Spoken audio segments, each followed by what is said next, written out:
আপনারা দয়া করে কোনো দলের কাছে নিজের বিবেকটাকে বন্ধক দিবেন না। বিএনপি হোক, জামাত হোক, এনসিপি হোক, দয়া করে কোনো দলের দাস হবেন না। আওয়ামী লীগ ছিল, আওয়ামী লীগ নাই।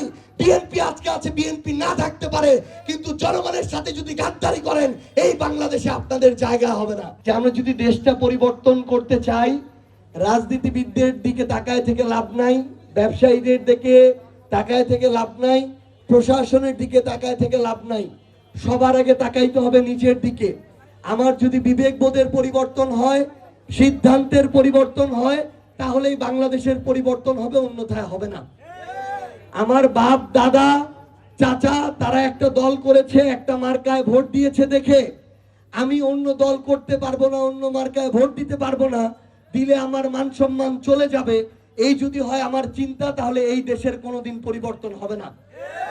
আমি শুধু আপনাদের এই অনুরোধটা করে যাই, আপনারা দয়া করে কোনো দলের কাছে নিজের বিবেকটাকে বন্ধক দিবেন না। বিএনপি হোক, জামাত হোক, এনসিপি হোক, দয়া করে কোনো দলের দাস হবেন না। এক লাইটেই নিশ্চিন্তে চলে দিনের পর দিন। Walton emergency bulb, the best emergency bulb.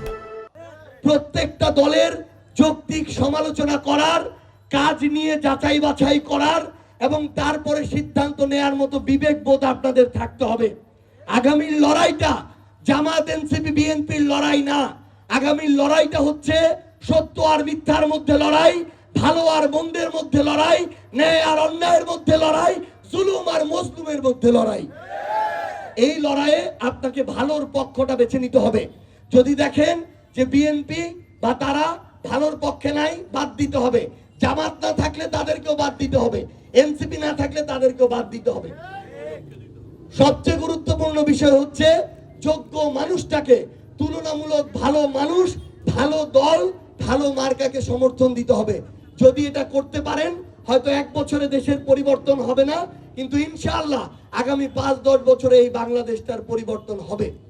এবং সর্বশেষ কথা, প্রশাসনের ভাইদের উদ্দেশ্য করে 18, 14, 24-এ যেই ডিসি, এসপি, ওসি, ইউএনওরা ভোট চুরি করেছিল, সহায়তা করেছিল, নেতৃত্ব দিয়েছিল, তারা মনে করেছিল সচিব হবে, আইজিপি হবে, ডিআইজি হবে।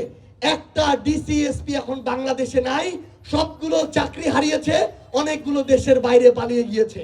এই পুলিশ, এই র্যাব, এই প্রতিষ্ঠান কিংবা এই বাহিনীর সদস্যদেরকে আওয়ামী লীগ তাদের দলীয় পেটুয়া বাহিনী হিসেবে ব্যবহার করেছিল। তাদের ওই সম্মানটুকু এখন যতটুকু থাকা দরকার ততটুকু নাই, মাথা উঁচু করে কথা বলতে পারে না।